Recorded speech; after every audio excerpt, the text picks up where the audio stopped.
Ang saya naman sa side na to. Pero hindi ko masabi kasi hindi ako nakapunta dito eh.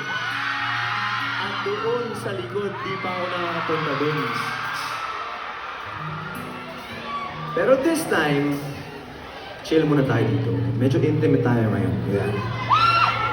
Okay. Ano? Ano ba? Ha? Sa dami na nandito ngayon, ano yung nakasulat? Ano yung nakasulat dyan? Pwede mong basahin natin saglit yan bago natin ituloy ito. Hi, Teach and KZ. Married with my palagi last week. Congrats naman sa inyo. Pwede po ba makipag-selfie sa inyo? Best wedding gift na po sa akin yun. Ikaw lang? Andiyan yung partner mo? Hindi mo kasama ngayon? Ha? Barko? Agad-agad, bumiyahe siya. So, wedding lang muna kayo, tapos sa barko na siya. Sige. Di ko ayaw siya.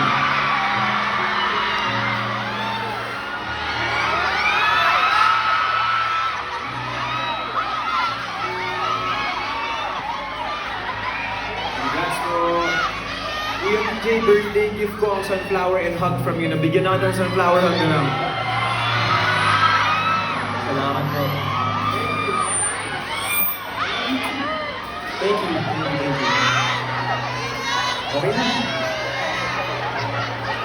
Alam mo yung ganito, biglang may birthday, tapos pupuntahan mo, tapos biglang dadami yung may birthday. Pero, eto na, sa part na to, ang saya kasi ng mga songs kanina, so kailangan kong bigyan ng kahit isang kanta man lang yung mga nandito ngayon na dapat may kasama pero hindi natuloy. Ikaw na lang ang nadayon. Okay. Ha? Feeling ko merong pumunta dito na dapat kasama niya yung partner niya. Ang ending, siya na lang yung natuloy. Lagi kong kinikwento yan, pero alam niyo ba, nung nasa Middle East kami last year, nagkikwento ako ng ganito lagi pag mga show. Tapos, nung nasa Middle East kami, may isang, Middle East ba yun? Or basta isang lugar na abroad, tapos may nag-tweet sa amin. Tapos biglang sinabi niya na gustong-gusto niya manood ng SNM. SNM pa yun, sarili nating mundo. Gustong-gusto niya manood. So nung gusto niya manood, pero wala siyang ticket, hindi siya nakahabol kasi sold out yung show kung saan man yun. I think Australia pala yun. Tapos, last minute, binigyan siya ng regalo ng kaibigan niya.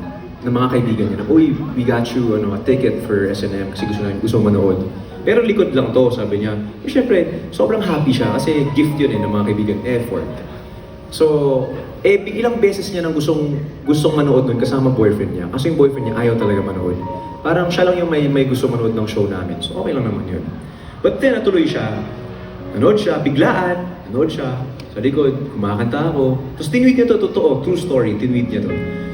Paglingon niya sa likod, nakita niya yung boyfriend niya. Your guess is as good as mine, may kasamang iba. True story. So parang kami, oh my gosh, nangyayari pala talaga yun. Well, ganun ang buhay. Sinasabi ko to kasi may mga bagay na kahit gano'n natin pilitin, hanggang dun na lang talaga. Hangtod diha na lang yun siya.